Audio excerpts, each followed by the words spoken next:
परम शांति। कई बार आज का सब्जेक्ट है कि कई बार भक्ति मार्ग वाले कहते हैं ना कि भगवान दुख देता है, ऊपर वाले ने दुख दिया, ऊपर वाला जो देता है, ऊपर वाले के बिना पत्ता भी नहीं हिलता। तो देखो ये पूरा ब्रह्मांड कैसे चलता है उसकी एक आपको झलक दिखा देता है। ये ब्रह्मांड पूरा जो चलता है कौन चलाता है? स्थूल होता नहीं। ब्रह्मांड के 3 भाग पहले समझो। एक निराकारी दुनिया, परमधाम जिसको कहते हैं, निराकारी आत्माएं वहां रहती है। फिर आकारी दुनिया, तो आकारी दुनिया में शिवपुरी, विष्णुपुरी, ब्रह्मापुरी नीचे आती हैं। फिर इसके नीचे 7 लोक आते हैं जहाँ सूक्ष्म जगत वाले रहते हैं, आकारी आत्माएं रहते हैं। आकारी रूप में 3 तत्वों की दुनिया होती है। और नीचे, इससे नीचे 7 लोक से नीचे स्थूल वतन मतलब धरती लोक पर मनुष्य रहते हैं। और धरती से नीचे 7 पाताल लोक में असुर रहते हैं। ये ब्रह्मांड की एक रचना हुई है। मतलब रचना करते करते होते गए।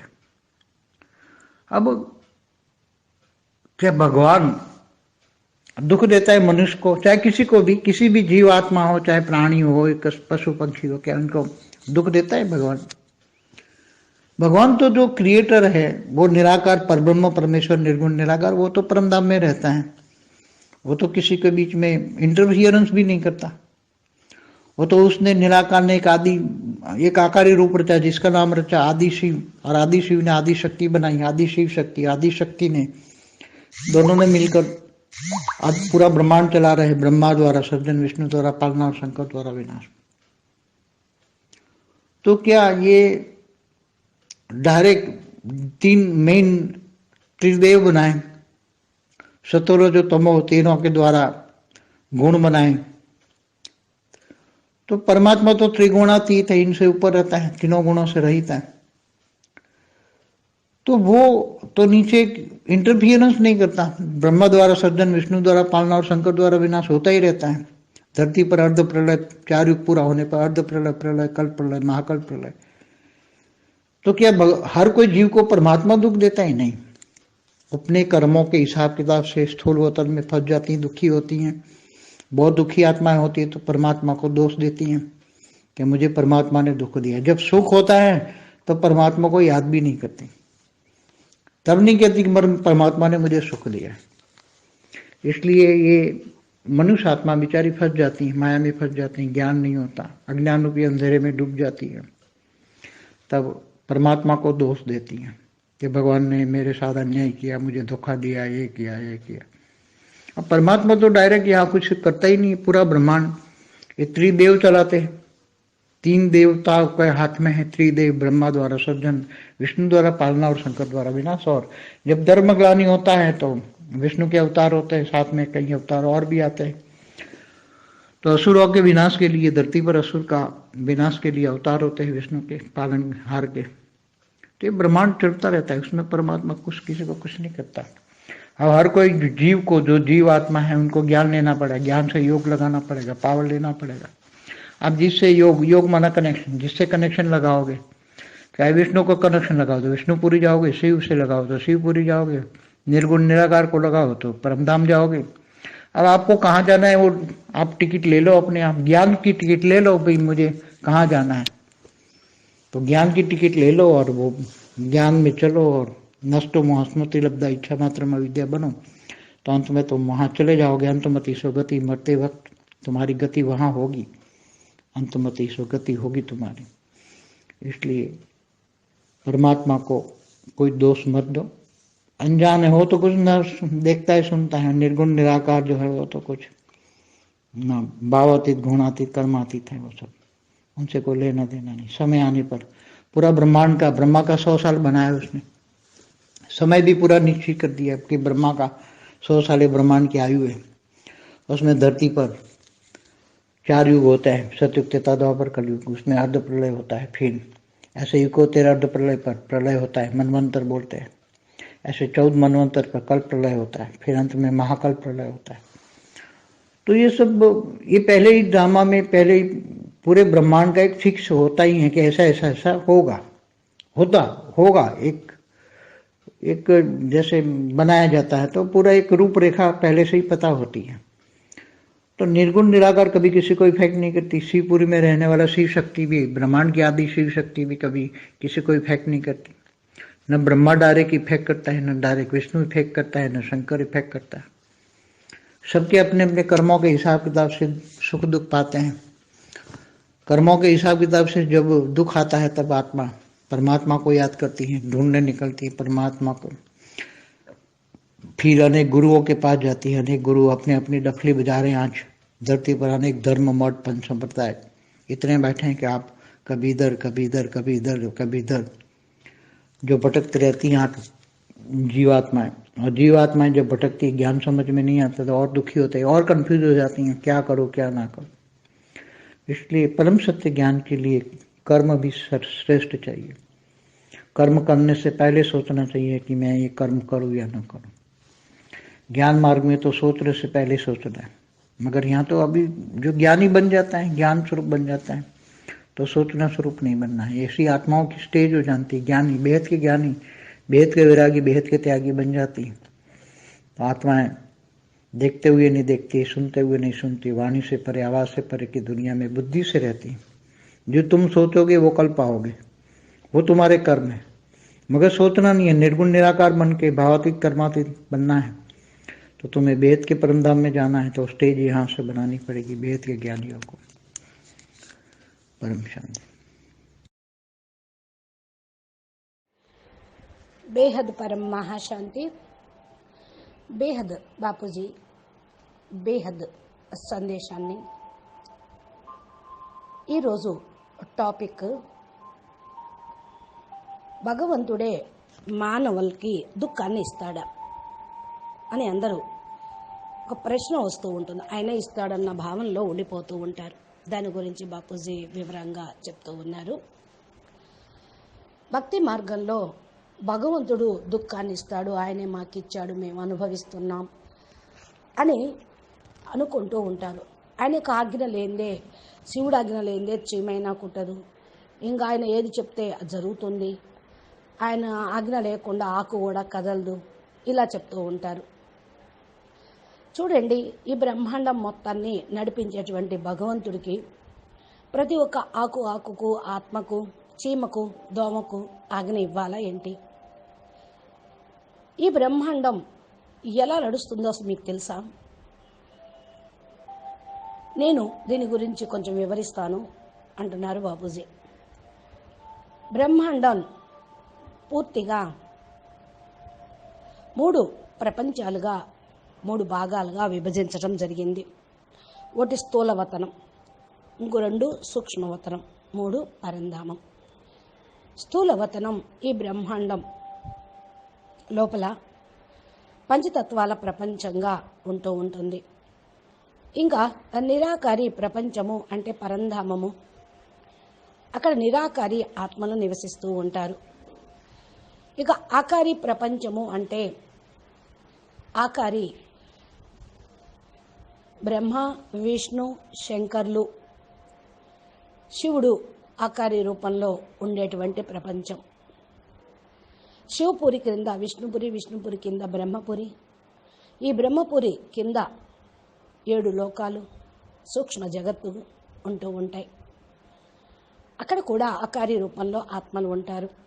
ఆకారి రూపంలో 3 తత్వాలు కలిగినటువంటి ఆత్మలు ఉంటారు కనుక దాన్ని సూక్ష్మ లోకము అని, 3 తత్వాల ప్రపంచమని అంటూ ఉన్నాము. ఇంకా దీని క్రింద, భూమి కింద 7 లోకాలు, పాతాళ లోకాలు ఉన్నాయి. భూమి పైన మానవులు నివసిస్తూ ఉంటారు. వీరు పంచతత్వాల శరీరదారులై ఉన్నారు. పాతాళ లోకంలో ఉండేది అసురులు, భారయుతమైన బరువు గల భూమి తత్వాన్ని, జలతత్వాన్ని కలిగిన వాళ్ళు. ఈ బ్రహ్మాండము శివుడి యొక్క రచన చేస్తూ చేస్తూ అవుతూ ఇది ప్రపంచం మొత్తం కూడా డౌన్ఫాల్ అయింది. అనగా ఈ బ్రహ్మాండం యొక్క సృష్టి స్థితి ఎలా అయిపోయింది అంటే దుఃఖదాయిగా అయిపోయింది. మరి మీరే ప్రపంచాన్ని తయారు చేసుకుంటూ పెంచుకుంటూ అనేక సంకల్పాలతోటి సృష్టిని విస్తారం చేసుకుంటూ వచ్చారు. దీనికోసం భగవంతుడు మరి ఇలా చేయమని చెప్పారా? వాటితోటి దుఃఖం మీరు పొందుతూ ఉంటే భగవంతుడు ఇచ్చాడు అని అంటారా? మీ రచనే ఇప్పుడు మిమ్మల్ని దుఃఖ పెడుతూ ఉంది.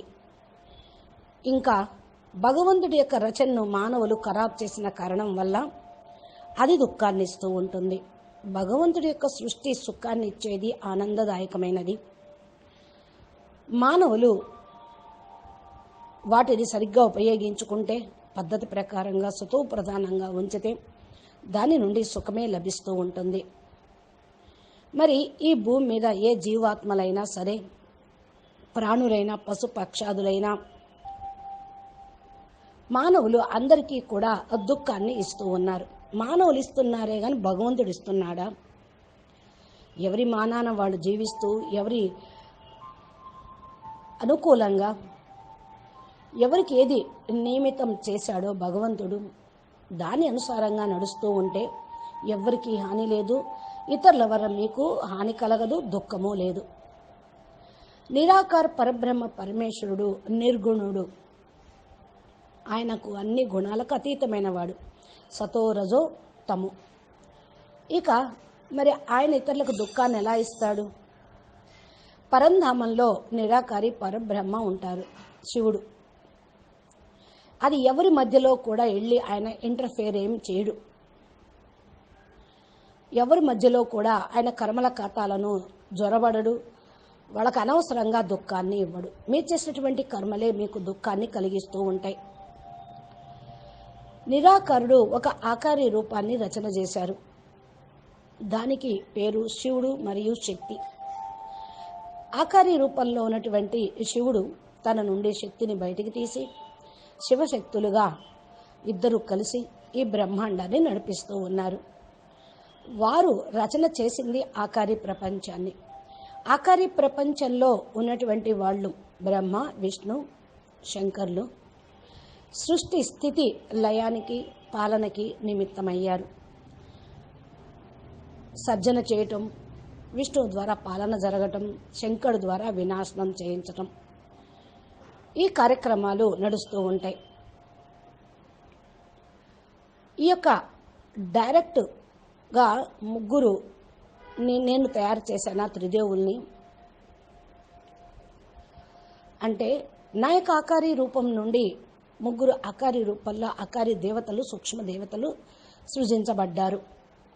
ఈ త్రిదేవులు సతో రజో తమో గుణాలతోటి నిండి ఉన్నవాళ్ళు. వీరి గుణాలకు ఈ స్థితులకు అతీతమైన వాడిని నేను పరమాత్మను, శివుణ్ణి అని శివుడు అంటారు. పరమాత్మ త్రిగుణాతీతుడు. ఆయన పైన ఏ గుణాల యొక్క ప్రభావము పడదు. అన్ని గుణాలకు, 3 గుణాలకు అతీతంగా రహితంగా ఉంటాడు. ఇక ఈయన క్రింద ఉన్నటువంటి ప్రపంచం మొత్తం త్రిగుణాలకు ఆధీనం కావాల్సిందే. ఈ ముగ్గురు యొక్క కార్యక్రమంలో కూడా నేను ఇంటర్ఫేర్ కాను. వీరు కూడా ఒకరి యొక్క కార్యక్రమంలో ఇంకొకళ్ళు జొరబడరు, జోక్యం చేసుకోరు. ఎవరి డ్యూటీ వాళ్ళు ఫాలో చేస్తూ ఉంటారు. భూమి మీద 4 యుగాలు పూర్తి అవ్వటంతో అర్ధ ప్రళయం, ప్రళయము, కల్ప ప్రళయము, మహాకల్ప ప్రళయం ఇవన్నీ కూడా జరుగుతూ ఉంటాయి. ప్రతి ఒక్క జీవి పరమాత్మ సుఖంగా ఉండాలి అనే ఏర్పాటు చేశాడు ఈ భూమి మీద. కానీ పరమాత్మే వాళ్ళకేం దుఃఖమే ఇవ్వటం లేదే. తమ యొక్క కర్మానుసారంగా, లెక్కానుసారంగా స్థూలవతనంలో ఇరుక్కుపోయి దుఃఖపడుతూ ఉన్నారు. అందుకనే చాలా దుఃఖీ ఆత్మలుగా అయిపోయారు.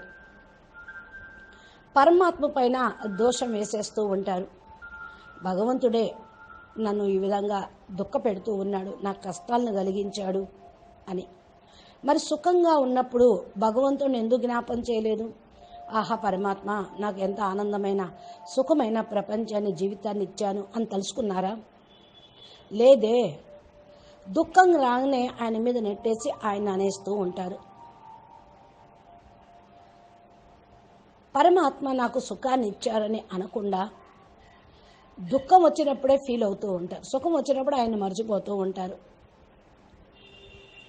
దుఃఖ ప్రపంచంలో మానవులు కర్మానుసారంగా ఇరుక్కుపోయి ఉన్నారు, మాయలో ఇరుక్కుపోయి ఉన్నారు. జ్ఞానం లేదు, అజ్ఞానం అనే అంధకారంలో మునిగిపోయారు. అందుకని పరమాత్మ పైన దోషం వేసేస్తూ ఉన్నారు. భగవంతుడు నాతోటి అన్యాయం చేశాడు, నాకు అన్యాయం చేశాడు, నా ఎడల ఇలా చేశాడు అని, నన్ను మోసం చేశాడు, ఇలా చేశాడు, అలా చేశాడు అని ఆయన మీద దోషం వేసేస్తూ ఉంటారు. పరమాత్మ అయితే డైరెక్ట్గా ఇక్కడ ఏమీ చేయడు. పూర్తి బ్రహ్మాండము త్రిదేవులు నడిపిస్తూ ఉన్నారు. ముగ్గురు దేవతల యొక్క చేతిలోనే ఉంది. రచన చేయటం బ్రహ్మ చేతిలో ఉంది, పాలన చేయటం విష్ణు చేతిలో ఉంది. దాన్ని తమో ప్రధానంగా ఉన్నప్పుడు మార్చటం, వినాశనం చేయటం శంకరుడి యొక్క చేతిలో ఉంది. ఇంకా శివ పరమాత్మన అయినటువంటి నేను ఇవన్నీ చేస్తున్నానా అని ఆయన అంటూ ఉన్నాడు. ఎప్పుడెప్పుడైతే ధర్మగ్లాని జరుగుతుందో అప్పుడు విష్ణు అవతారం కూడా భూమి మీదకు వచ్చి అధర్మాన్ని నాశనం చేస్తూ సద్ధర్మాన్ని స్థాపన చేస్తూనే ఉన్నాడు. ఇవే కాదు, అనేక రకాల అవతారాలు కూడా ఉన్నాయి.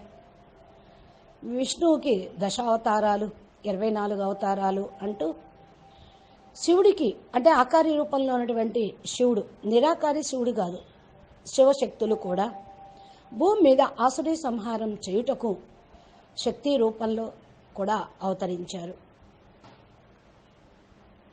విష్ణువు పాలన చేసేవాడు, బ్రహ్మాండాన్ని బ్యాలెన్స్గా ఉంచడం కోసం, రాక్షసుల్ని అధర్మాన్ని చంపడం కోసం అవతారాలు ఎత్తాడు. దీనిలో పరమాత్మ ఏమీ చేయటం లేదు. అంటే విష్ణు కార్యక్రమంలో శివుడు నిరాకారుడు, జొరబడడు, ఆయన చెప్పడు. ఇది వారి వారి డ్యూటీని ప్లే చేస్తూ వారికి అవసరమైనప్పుడు ఇలాగా చేస్తూ ఉంటారు. స్వయం నిర్ణయం బ్యాలెన్స్ చేయాలి, పాలన చెయ్యాలి కదా. అసలు పెరిగిపోతే మానవులకి దుఃఖాన్ని ఇస్తూ ఉంటే, కష్టాలు పెడుతూ ఉంటే మరి ఆయన వారిని సంహరించాలి. ఇక్కడ జీవాత్మలుకి నేను జ్ఞానం అనేది చెప్తున్నాను. జ్ఞానం తీసుకున్నప్పుడే, జ్ఞానంతో యోగం కూడా చేస్తూ ఉన్నప్పుడే మీకు పవర్ వస్తుంది. పరమాత్మ నుండి పవర్ తీసుకోవాలి. ఇక్కడ యోగము అంటేనే కనెక్షన్. ఎవరితోటి కనెక్షన్ జోడిస్తూ ఉంటారు? భలే విష్ణువుతోటి కనెక్షన్ జోడిస్తే విష్ణుపురికి వెళ్తారు. శివుడితోటి యోగం జోడిస్తే శివపురికి వెళ్తారు. నిర్గుణ నిరాకారితోటి సంకల్పం జోడిస్తే, స్మృతి చేస్తూ ఉంటే, యోగం చేస్తే పరంధామానికి వెళ్ళిపోతారు. ఇప్పుడు మీరు ఎక్కడికి వెళ్ళాలి నిర్ణయించుకోండి. మీకు జ్ఞానం అనే టికెట్ తీసుకోవాలి. ఎక్కడికన్నా ప్రయాణం చేయాలంటే టికెట్ కావాలి కదా. టికెట్ లేకుండా బస్సులో ఎక్కనివ్వరు, ట్రైన్లో ఎక్కనివ్వరు, ఫ్లైట్లోనూ ఎక్కనివ్వరు. మరి ఇది తిరుగు ప్రయాణం, ఆత్మిక ప్రయాణం.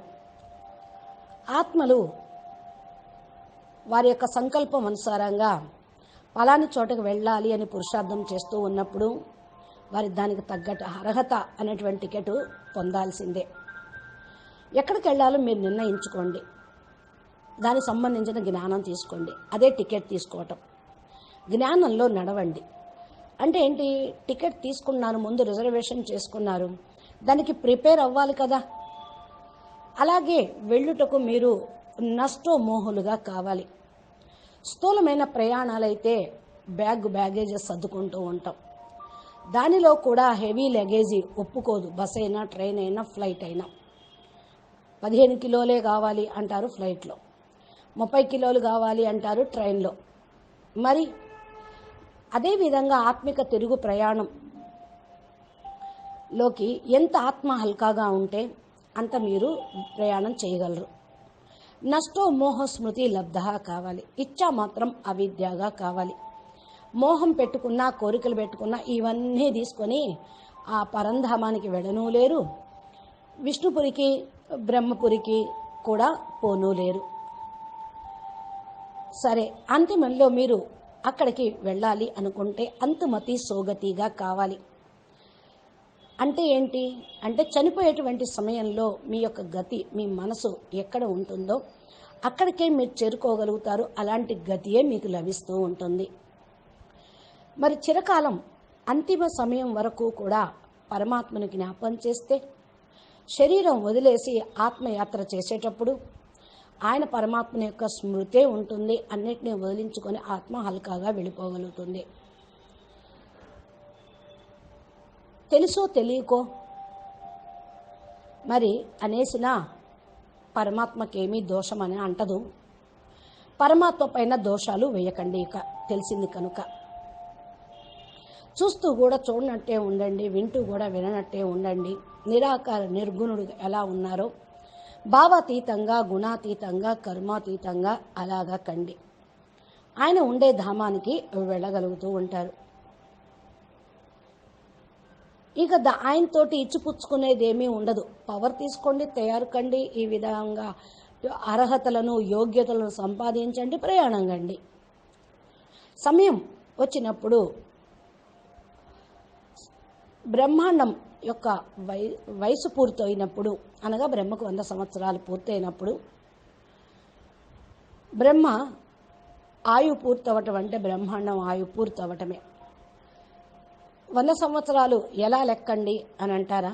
భూమి మీద 4 యుగాలు పూర్తయితే అర్ధ ప్రళయం అవుతుంది. సత్యత్రేత ద్వాపర కలియుగాలు ఇలా 71 సార్లు అర్ధ ప్రళయాలు అవుతే ఒక ప్రళయం అవుతుంది. దాన్ని మన్వంతర ప్రళయం అంటారు. అంటే 71 సార్లు చతుర్యుగాలు ప్రళయం కావటము అంటే 1000 చతుర్యుగాలు పూర్తి కావటం, ఒక మన్వంతరం పూర్తవుతుంది. 14 మన్వంతరాలు పూర్తయితే కల్ప ప్రళయం జరుగుతుంది. బ్రహ్మకు 1 రోజు పూర్తవుతుంది. బ్రహ్మకు 100 సంవత్సరాలు జరిగితే మహాకల్ప ప్రళయం అనేది వచ్చేస్తుంది. బ్రహ్మాండం మొత్తం కూడా శివుల్లో ఐక్యమైపోతుంది. ఇవన్నీ కూడా డ్రామా లోపల ముందే ఫిక్స్ అయిపోయి ఉన్నాయి. ఎలా చేయాలి, ఎవరు ఎలా చేయాలి, ఎప్పుడు ఏ విధంగా అవుతుంది. కాల నిర్ణయం అనేది శివుడు నీ కాలుడు అంటారు. కాలచక్రం ఆయన చేతిలోనే ఉంది. ఆ విధంగా ఫిక్స్ అనేది అయిపోయింది ఈ బ్రహ్మాండంలో. అన్ని బ్రహ్మాండాలు ఇలాగే తయారు ఒకేలాగా అయినవా అంటే, ఫస్ట్ ఒక రూపాన్ని ఇచ్చారు, అలాగే చేయమని.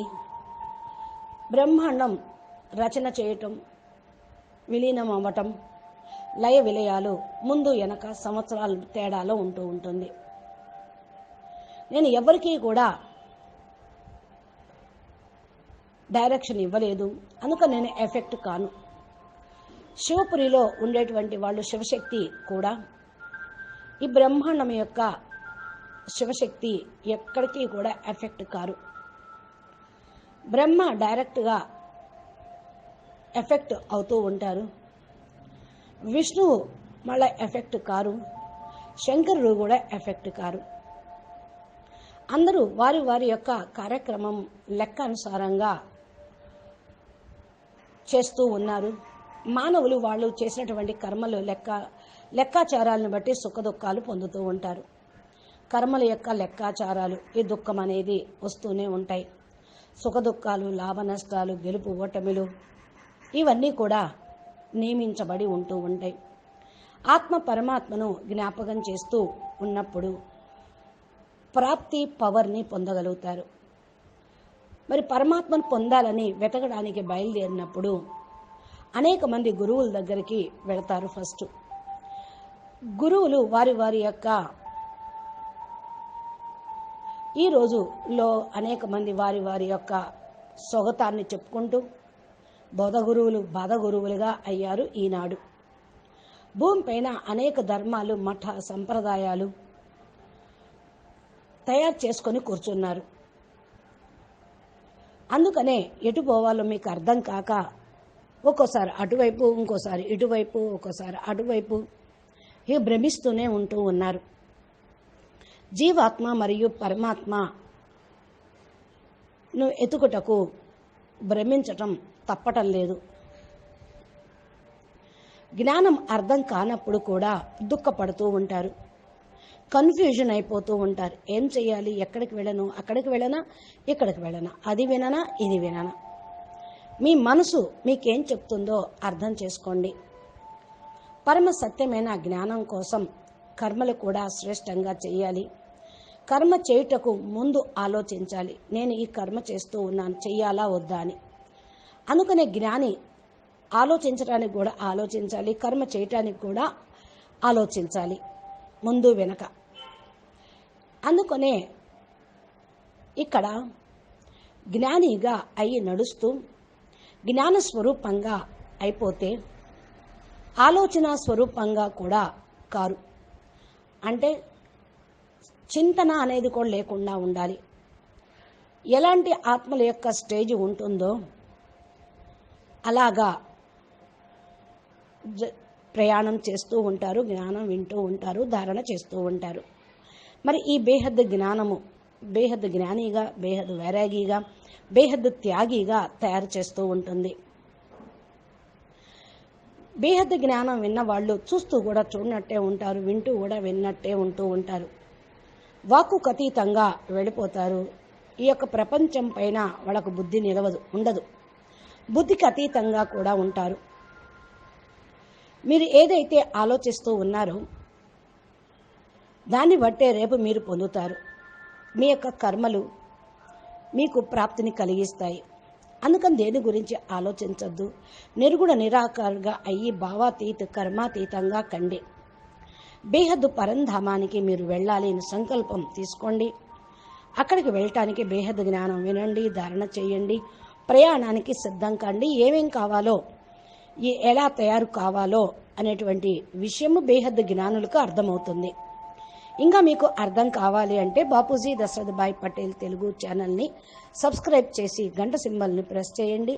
బాపూజీ చెప్పేటువంటి అప్లోడ్ చేసేటువంటి వీడియోలు రోజు మీ మొబైల్కి నోటిఫికేషన్ రూపంలో చేరతాయి. రోజు జ్ఞానం వింటూ మీరు ఎక్కడి వరకు ప్రయాణం చేస్తారో, చెయ్యగలరో, చెయ్యాలనుకుంటున్నారో నిర్ణయించుకొని విద్యను నేర్చుకోండి, ప్రయాణానికి సంసిద్ధం కండి. అచ్చా, పరం శాంతి, నమస్తే, ధన్యవాదాలు.